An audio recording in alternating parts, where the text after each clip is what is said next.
So who has to judge? Only we have to judge with our output and results and the impact which creates in our lives. The speaker here, Mr. Venkat Lakshminarasimha Somayaji. We know him, Sea Change. We know him for last two and a half years. I don't know, after you came back from US about 2 years ago now. So all along he was in US, he was in the Bay Area, he worked with several organizations. Right now he's a Senior Director of Managed Services at Dices India Private Limited. He manages a team of 150 people who work on projects for customers located in US, Southeast Asia and Middle East. He has a wife and 3 daughters, happily living in Chennai. We all meet him quite often for our the topic which he's going to handle. That's going to reveal a lot of insights. His education qualifications include BE from College of Engineering, Guindy, MS in Computer Science from State University of Binghamton, New York, MBA from Santa Clara University. He's a very active volunteer. He spends quite a lot of time, like Mr. Vijay and all of us, every single day, spending time for others to learn, to take quality decision through meditation. So I welcome Mr. Venkat to handle quality decision making, session through heartfulness meditation.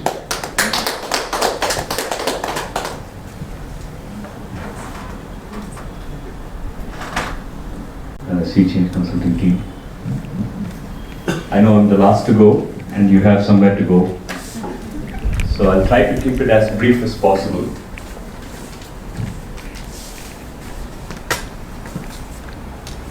Well, let's stick with this one. I don't know if you know, but an average human being consumes about data that's worth 16 hard drives. Let me put that in context for you. Big data was not a term that was around 5 years ago, 6 years ago, but it's now big data that can be used by everyone here. So much data is available, so many analytical tools are available, up in the cloud, in your mobile. But has that led to quality decision making? Or to put it differently, what does it take to take good quality decisions? And given the interest of time and the fact that I have to conduct a meditation session for you at the end of this, I'll try to simplify it into 2 different things. And of course, I'm reducing the notion of what it takes to make better quality decisions. First one is what's called a bias, a cognitive bias. How many of you have heard the term cognitive bias before? Okay, a few of you have. Cognitive bias is where you react to information and data which most of the rest of the population think that it's off normal. It's not what they would expect you to do. I'll give you a very simple example. If I gave you a use case of a person, a student, who was very active in social causes, okay, throughout her college and school, a student who's been very active in her social causes and also environmental issues. If I were to ask you quickly, tell me what is the role that she's very likely to take. The 3 roles that I can give you is a TV reporter, a bank teller who can propose and support social causes and environmental issues. A, B, C. What would you pick? A, how many people? B, okay, C. Good. So those who picked C, if you actually look at the choice that you made, the difference between C and B is not much. B is a bank teller, C is a bank teller with social causes and standing up for environmental issues.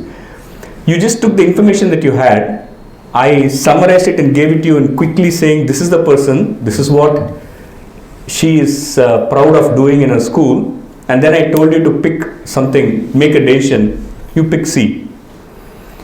It's called, there's a cognitive bias term for it. It's called, some sort of a conjunctive bias. It's like, you're using information that was already given to you and trying to correlate it as closely as possible to the options in front of you.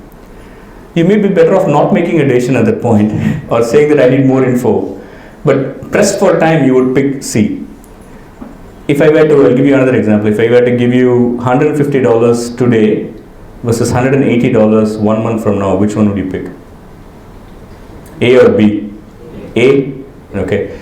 If I were to tell you that, think about this, if you had $150 today in your pocket right now, and I said you will have $180 in 1 month time, what is the return on investment?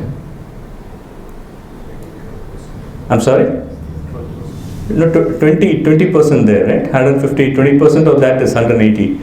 No business, nowhere else, if it was with no risk and all of that put together, if you were to get 20% in your pocket for an investment of $150 now, you would take 180.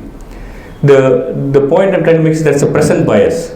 I'm just illustrating examples of how cognitive bias seeps into our thinking, and it's very critical for decision making. Where does it come from? It comes from the mind. And how does it come into the mind? It's based on data that I already know. If I take any event today that is happening in the national scene, and if I ask the audience here, how many of you feel for it and against it? You hear everything in the media and you are making your decisions along the way. About any personality, I can post a photograph here of a national leading politician, and I'm sure there's a good spread of people with opinions. It's the cognitive bias that comes along with it, even though you may not know the person very well. This is one example of how there's tons of data, but the decision we make is impacted by cognitive bias. And there are varieties of cognitive bias. It comes from psychology. It actually comes from our mind. Forget about what's written in the book. It comes from the fact that we want to pick something where we are comfortable with. We want to pick something where we are risk averse. We are pre-built that way, and we need to open up from inside. No amount of teaching from outside is going to do it. So L&D is great, but you need to actually also then put it into practice and evaluate it. Design thinking is great, but you need to evaluate it from within yourself and then make the right choices. How do you do that? How do you free yourself up to take the right decisions? And of course, what the answer is going to be, because Mr. Anand has given you a brief view of what we're going to do at the end of this. So I'll continue here. Look, I belong to an organization where we make millions of dollars picking the right candidate for our client. That's one part of our business. Millions of dollars. We have put an artificial intelligence platform on top of it to say that if customer A, based on what I know, has a requirement, of the 25 candidates that are in the market today in this region, this is the most likely candidate that I need to place with the customer. We have an AI platform. Still, when that recommendation is made, a recruiter has to pick and choose whether it's a right fit or not. What I'm trying to say is, you may have the best platform in the world, but ultimately the decision is taken by a human being, and there's a lot of rationale behind it, and that is something that we need to be aware of. And I'm now talking to you as a business owner, as someone who leads a company. What is your cognitive bias? Where are you coming from, and how can you free yourself up to take those quality decisions? The other one is being an artist or a designer. I'm specifically talking about innovation. How does innovation come? It comes from some sort of an inspiration from inside. We have seen that. I'll cut the suspense. I'll read it for you because it's not very clear from where you probably sit. This is Steve Jobs, who headed Apple for a long time, and he was the inventor of the iPhone, and before that the iPod. Have the courage to follow your heart and intuition. They somehow already know what you truly want to become. Everything else is secondary. Now, I don't mean to trump the gentleman who came in front of me. I think there's clearly a need for rational decision making to consider all the data. But at the end of the day, there has to be something where the inspiration comes for you from inside to make that change. Like how Mr. Vijay Ramatla talked about coming up with a different alternate idea. The inspiration has to come from inside. How does that inspiration come from? How does that innovation come from? What does science say about it? Well, science says that the brain has two parts to it, as we all know, the left and the right. Most importantly, the left part of the brain is all about analytical thought, logic, language. If I gave you a question, 3 plus 2 is equal to how much? You will use all the past knowledge, come up with the most rational thinking and say it's 5. Whereas if I were to ask you something about intuition, I give you a scenario, I paint you a picture where the data is not deterministic.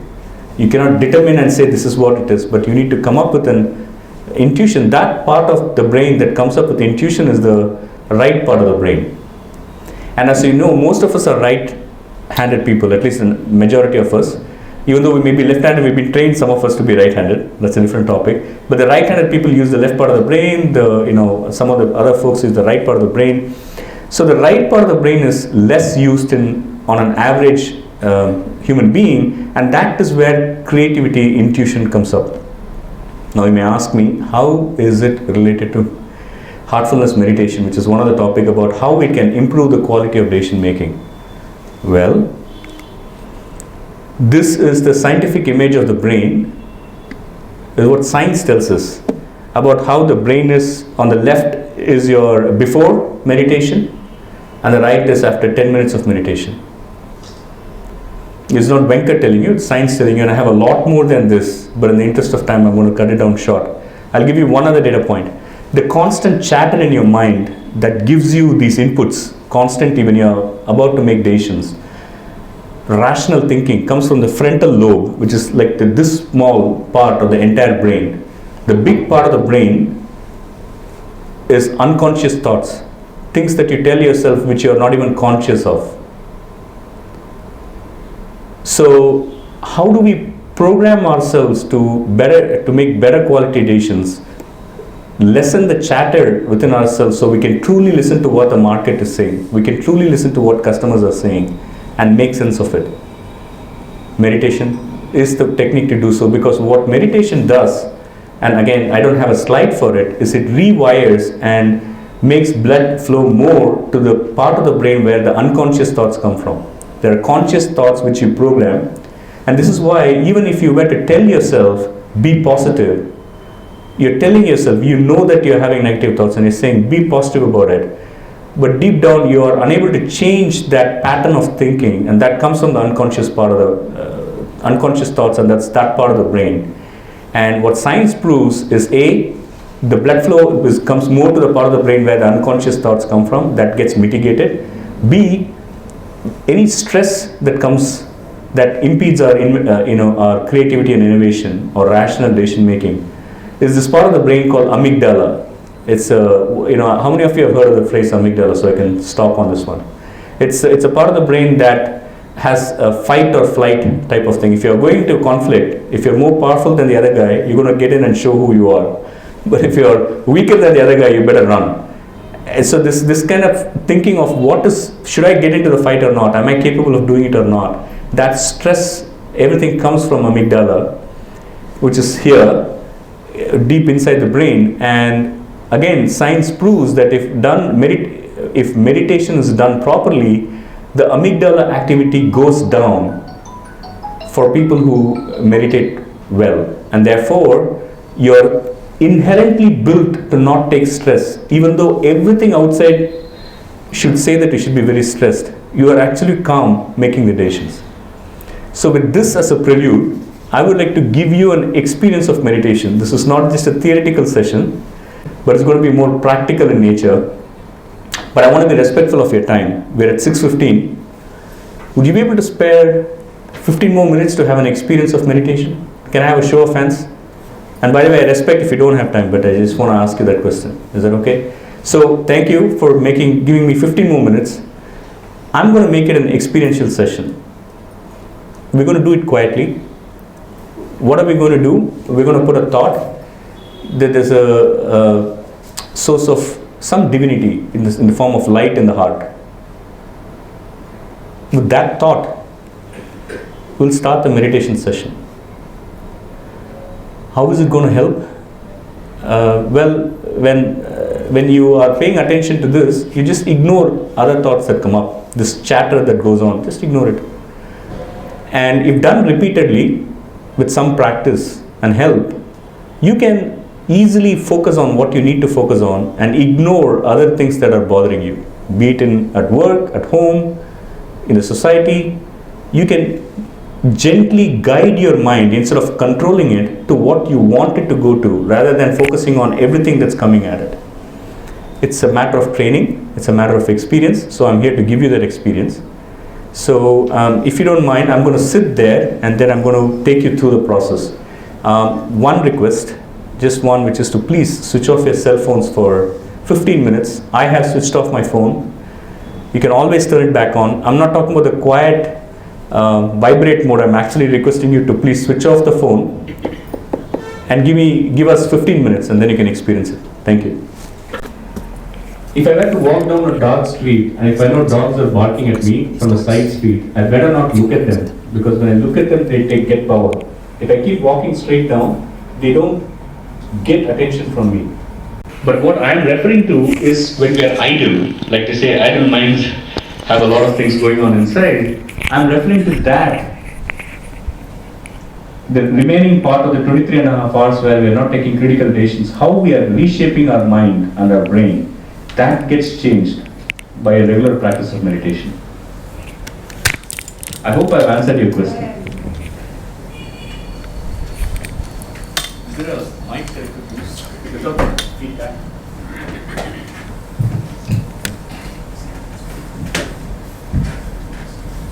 All right.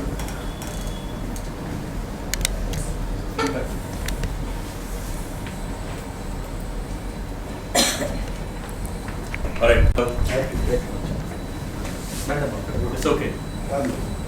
I'm going to take off my shoes, but you're welcome to keep it on if you want to. I hope you have switched off your phones. We'll do this for just 15 minutes and I will call time.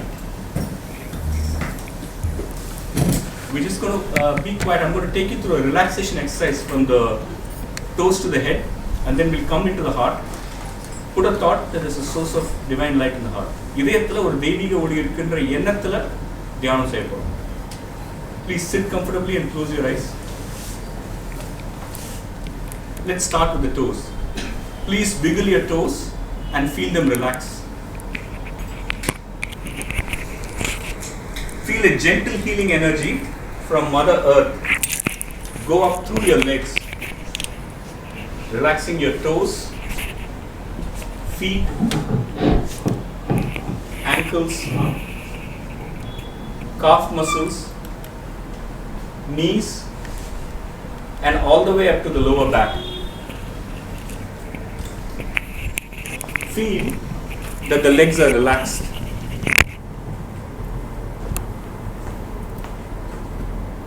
Feel that this energy is going up through your back, all the way up to your shoulders, relaxing your entire back.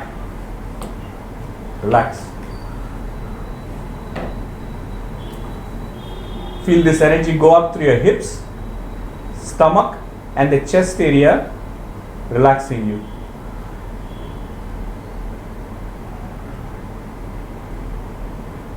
Feel this energy in your shoulders and feel any tightness in your shoulders simply melting away. Relax your shoulders. Feel this energy go through your hands, your upper arms, forearms, wrists, and out through your fingertips, relaxing your hands. Relax. Feel this energy go up through your neck, relaxing your neck muscles, and up through your face, relaxing your mouth, nose, eyes, ears up to the earlobes. Relax your facial muscles and relax your face.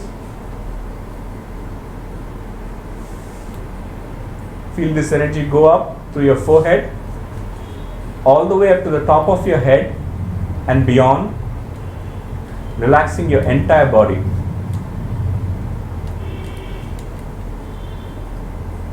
Now gently scan your body, and if there is any tightness in the muscles anywhere, relax with this energy from Mother Earth.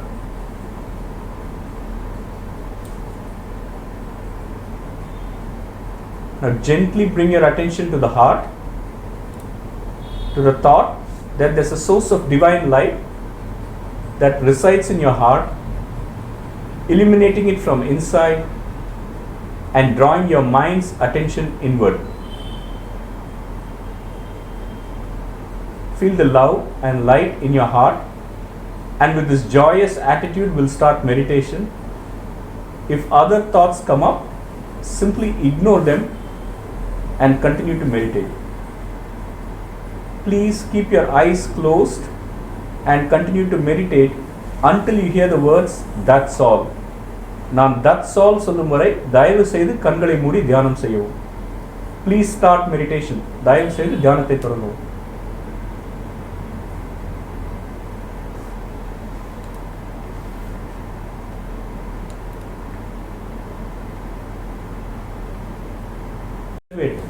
How this experience was for you.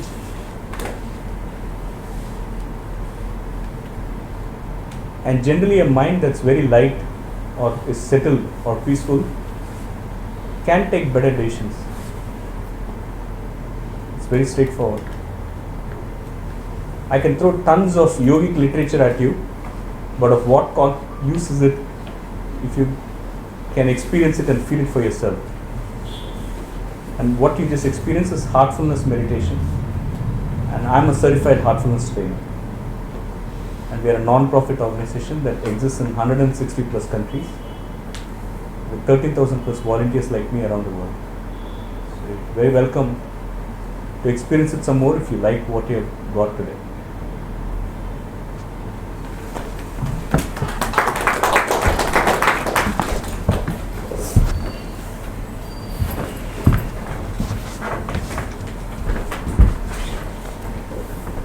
Thank you, Mr. Venkat.